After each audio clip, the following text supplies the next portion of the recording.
15 अगस्त को, और इसी में इतना सारा अरसा आज तक गुजारा है और इसी की बलबोते बाकी केसेस लाए गए, और यही वो केस था जिसके लिए ये जेल ट्रायल चला रहे थे। और यही वो केस है जिसमें 2 मरतबा हाई कोर्ट ने कहा है कि आपने फंडामेंटल राइट्स वायलेट किए। जिस तरीके से आप जेल ट्रायल चला रहे हैं वो मुनासिब नहीं है, वो गैर आईनी है, कानून के तकाज़ों को पूरा नहीं करता। लेकिन इन प्रिजन अब कितना अर्सा हो गया, अब सख्तियाँ ख़त्म होनी चाहिए, एक दूसरे के गिरबानों से ये हाथ खींचना हो। आखिर में ये बताइए कि बिल्कुल साहब आज किस केस के बायोमेट्रिक करवाए हैं?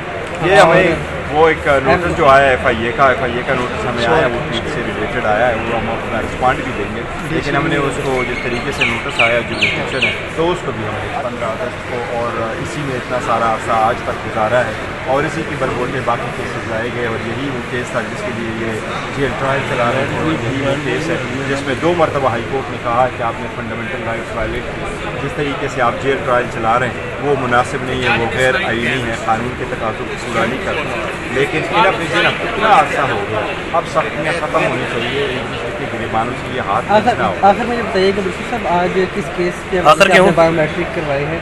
ये हमें वो एक नोटिस जो आया है FIA का नोटिस हमें आया, वो ट्वीट से रिलेटेड आया है, वो हम अपना रिस्पॉन्ड भी देंगे। लेकिन हमने उसको जिस तरीके से नोटिस आया जुडिशन है तो उसको भी हमने